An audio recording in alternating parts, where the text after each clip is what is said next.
parmi les points sur lesquels Paul VI insiste plus particulièrement dans son credo, nous trouvons un développement sur la Vierge Marie et un autre sur le dogme du péché originel.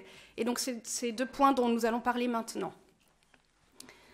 Alors donc, il faut savoir que ces parties-là du credo, comme toutes les autres, vous l'aurez compris, ont été rédigées en réponse aux erreurs du néo-modernisme.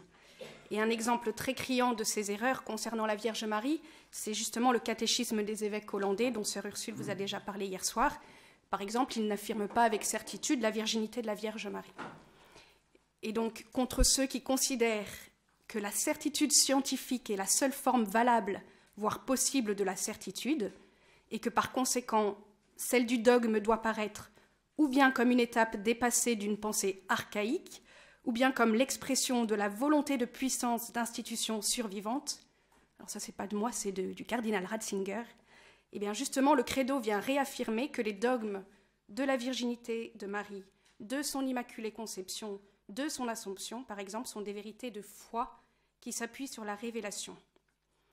Et donc, avec cette partie du credo, Paul VI veut aussi redonner toute sa place ici à la dévotion mariale, contre ceux qui la rejettent donc en cette période de l'après-concile, donc principalement pour deux motifs. Sous prétexte de mariolatrie, parce que pour ces gens-là, ce serait considérer la Vierge Marie comme une déesse, et donc éclipser le culte qui est dû à Dieu seul, ou bien comme un obstacle à l'œcuménisme et à l'unité des chrétiens, parce que cette dévotion est absente chez nos frères protestants. Eh bien, contre l'objection de la mariolatrie, justement, le Concile Vatican II a répondu dans la Constitution Lumen Gentium en disant que ce culte envers la Vierge Marie, tel qu'il a toujours existé dans l'Église, présente un caractère absolument unique, mais il n'en est pas moins essentiellement différent du culte d'adoration qui est rendu au Verbe incarné ainsi qu'au Père et à l'Esprit Saint. Il est même éminemment apte à le servir. Et d'ailleurs, on sait que dans le traité de la vraie dévotion à la Sainte Vierge de Saint Louis-Marie, Grignon de Montfort, Saint Jean-Paul II avait trouvé, lui, la réponse à ses doutes, liée à la crainte justement que le culte pour Marie, en se développant excessivement, finisse par compromettre la suprématie du culte dû au Christ. En effet, Saint Louis-Marie dit « Si vous dites Marie, elle dit Dieu. Quand on la loue, on l'aime, on l'honore ou on lui donne, Dieu est loué, Dieu est aimé, Dieu est honoré, on donne à Dieu par Marie et en Marie. » Et sur la question de l'œcuménisme, le professeur Porteus relève que la réflexion sur les rapports entre Marie et l'Esprit Saint, entre Marie et l'Église, sont une base possible dans les débats œcuméniques.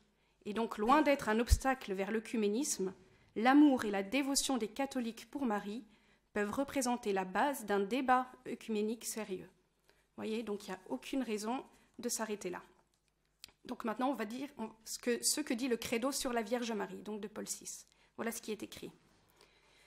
Nous croyons que Marie est la mère demeurée toujours vierge du Verbe incarné, notre Dieu et Sauveur Jésus-Christ, et qu'en raison de cette élection singulière, elle a été, en considération des mérites de son Fils, rachetée d'une manière plus éminente, préservée de toute souillure du péché originel et comblée du don de la grâce plus que toutes les autres créatures.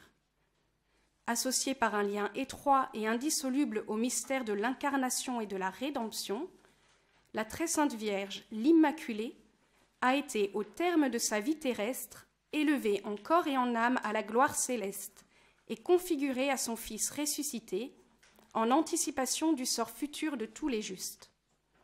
Et nous croyons que la très sainte Mère de Dieu, nouvelle Ève, mère de l'Église, continue au ciel son rôle maternel à l'égard des membres du Christ, en coopérant à la naissance et au développement de la vie divine dans les âmes des rachetés. Alors, pourquoi est-il si important de bien comprendre ce qui concerne la Vierge Marie ? Car ce que la foi catholique croit au sujet de Marie se fonde sur ce qu'elle croit au sujet du Christ, mais ce qu'elle enseigne sur Marie éclaire à son tour sa foi au Christ. Et donc, Paul VI réaffirme la virginité de Marie avant, pendant et après l'incarnation de son Fils Jésus. Marie est donc vierge et mère. Alors, on a parfois remis en cause la virginité réelle de la Vierge Marie en rapprochant le récit des évangiles de récits de la mythologie égyptienne ou d'allégories. Alors ça, Benoît XVI le décrit très bien dans son livre, donc L'enfance de Jésus, si vous voulez retrouver. Mais l'approfondissement de sa foi en la maternité virginale a conduit l'Église à confesser la virginité réelle et perpétuelle de Marie, même dans l'enfantement du Fils de Dieu fait homme. Donc ensuite, le credo dit comment Marie a été préservée du péché originel.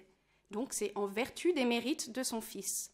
C'est par anticipation des grâces obtenues par Jésus lors de sa passion que Marie est l'Immaculée Conception.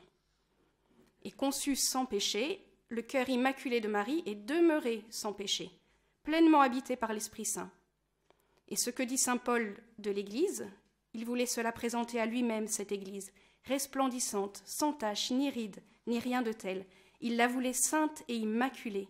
Eh bien cela, on peut l'appliquer au plus haut point à Marie, non seulement dans un sens analogique, mais aussi parce qu'à un moment précis de l'histoire, justement au moment où naît l'Église du côté transpercé de Jésus, mort sur la croix, eh bien l'Église, c'est Marie. En effet, donc là c'est le cardinal Journet qui parle, voilà ce qu'il dit. Qu'en est-il de l'Église au temps de la présence du Christ ?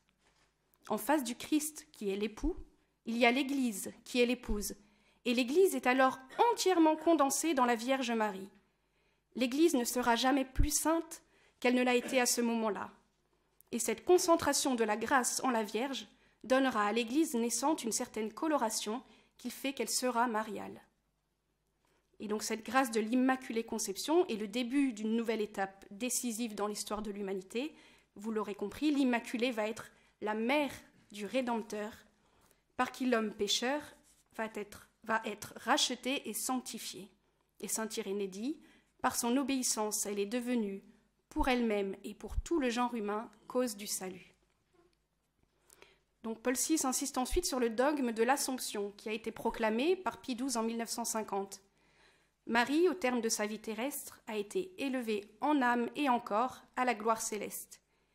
Et comme le dit Paul VI aussi dans son exhortation apostolique Magnum Signum, toute la vie de Marie fut une vie de communion si parfaite avec son Fils qu'elle en partagea les joies, les douleurs et les triomphes. Et enfin, sur cette question de la Vierge Marie, Paul VI met en lumière sa collaboration active dans l'œuvre de la rédemption. Et dans la constitution Lumen Gentium du Concile Vatican II, il est dit que les saints-pères considèrent Marie non pas simplement comme un instrument passif aux mains de Dieu, mais comme apportant au salut des hommes la coopération de sa libre foi et de son obéissance. Et c'est pour cette collaboration de la Vierge Marie continue, maintenant qu'elle est au ciel, et du coup avec même plus d'étendue. Et c'est pour ça que Paul VI, à la fin de ce paragraphe sur la Vierge Marie, peut dire qu'elle coopère à la naissance et au développement de la vie divine dans les âmes des rachetés. Et on sait par ailleurs que Paul VI a proclamé Marie mère de l'Église au cours du Concile Vatican II, et c'est saint Louis-Marie Grignon de Montfort qui disait « Il faut qu'un vrai enfant de l'Église ait Dieu pour père et Marie pour mère ».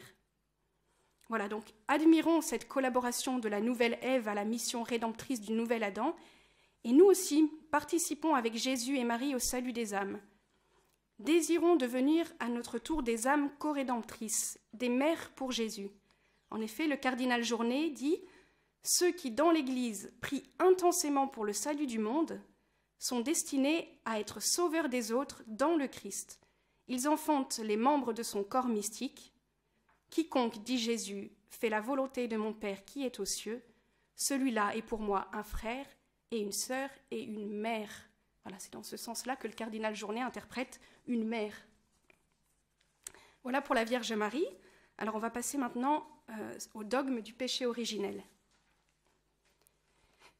Donc déjà, en 1950, Pie XII affirmait qu'au mépris de toute définition du Concile de Trente, on a perverti la notion du péché originel, et du même coup, la notion du péché en général, dans le sens même où il est une offense à Dieu. Et ainsi, on perd aussi la notion de la satisfaction offerte pour nous par le Christ. Alors, même question, pourquoi est-ce que c'est si important de maintenir et de bien comprendre ce dogme du péché originel ? Eh bien parce que cette doctrine du péché originel, liée à celle de la rédemption par le Christ, donne un regard de discernement lucide sur la situation de l'homme et de son agir dans le monde. Par le péché des premiers parents, le diable a acquis une certaine domination sur l'homme, bien que ce dernier demeure libre. Alors que dit le credo du peuple de Dieu. Nous croyons qu'en Adam, tous ont péché, ce qui signifie que la faute originelle commise par lui a fait tomber la nature humaine, commune à tous les hommes, dans un état où elle porte les conséquences de cette faute, et qui n'est pas celui où elle se trouvait d'abord dans nos premiers parents, constitués dans la sainteté et la justice, et où l'homme ne connaissait ni le mal ni la mort. C'est la nature humaine ainsi tombée, dépouillée de la grâce qui la revêtait, blessée dans ses propres forces naturelles et soumise à l'empire de la mort, qui est transmise à tous les hommes, et c'est en ce sens que chaque homme naît dans le péché. Nous tenons donc, avec le Concile de Trente, que le péché originel est transmis avec la nature humaine, non par imitation, mais par propagation, et qu'il est ainsi propre à chacun. Nous croyons que notre Seigneur Jésus-Christ, par le sacrifice de la croix, nous a rachetés du péché originel et de tous les péchés personnels commis par chacun de nous, en sorte que, selon la parole de l'apôtre, là où le péché avait abondé, la grâce a surabondé. Nous croyons à un seul baptême institué par notre Seigneur Jésus-Christ pour la rémission des péchés. Le baptême doit être administré même aux petits-enfants, qui n'ont pu encore se rendre coupables d'aucun péché personnel, afin que, nés privés de la grâce surnaturelle, ils renaissent de l'eau et de l'Esprit Saint à la vie divine dans le Christ Jésus. Donc, que dit Paul VI? Ici, il réaffirme d'abord la réalité de l'unicité du genre humain, ce qu'on appelle le monogénisme. Nous sommes tous nés d'un couple unique que la tradition nomme Adam et Ève. Et du coup, c'est déjà ce que disait Pie XII. Il disait « Les fidèles, en effet, ne peuvent pas adopter une théorie dont les tenants affirment ou bien qu'après Adam, il y a eu sur la terre de véritables hommes qui ne descendaient pas de lui, ou bien qu'Adam désigne en fait tout l'ensemble des innombrables premiers pères. En effet, on ne voit absolument pas comment pareille affirmation peut s'accorder avec ce que l'Église enseigne sur le péché originel, lequel procède d'un péché réellement commis par une seule personne, Adam, et transmis à tous par génération, se trouve en chacun comme sien. Donc le credo nous redit aussi que Dieu avait créé Adam et Ève en état de sainteté originelle, c'est-à-dire donc participant à la vie divine, et sainteté qu'Adam et Ève ont perdue par leur désobéissance. Donc l'état de sainteté n'était pas réservé pour être donné au terme d'une soi-disant évolution. C'est dès l'origine que Dieu appelle l'homme à être saint. L'état de sainteté originelle n'était cependant pas une sainteté achevée. Adam et Ève devaient un peu travailler, ils devaient faire croître leur vertu pour grandir en sainteté. Mais ils étaient libres, ils pouvaient aussi faillir, et c'est malheureusement ce qui s'est passé. Alors la transmission du péché originel est un mystère que nous ne pouvons pas comprendre pleinement, mais nous savons par la révélation qu'Adam avait reçu la sainteté et la justice originelle, non pas pour lui seul, mais pour toute la nature humaine. Et donc, en cédant au tentateur, Adam et Ève commettent un péché personnel, c'est le leur, mais ce péché affecte la nature humaine, qu'ils vont transmettre du coup dans un état déchu. Donc c'est un péché qui sera transmis par propagation à toute l'humanité, voilà, comme c'est eux qui l'avaient reçu pour tous les hommes. Donc c'est-à-dire par la transmission d'une nature humaine privée de la sainteté et de la justice originelle.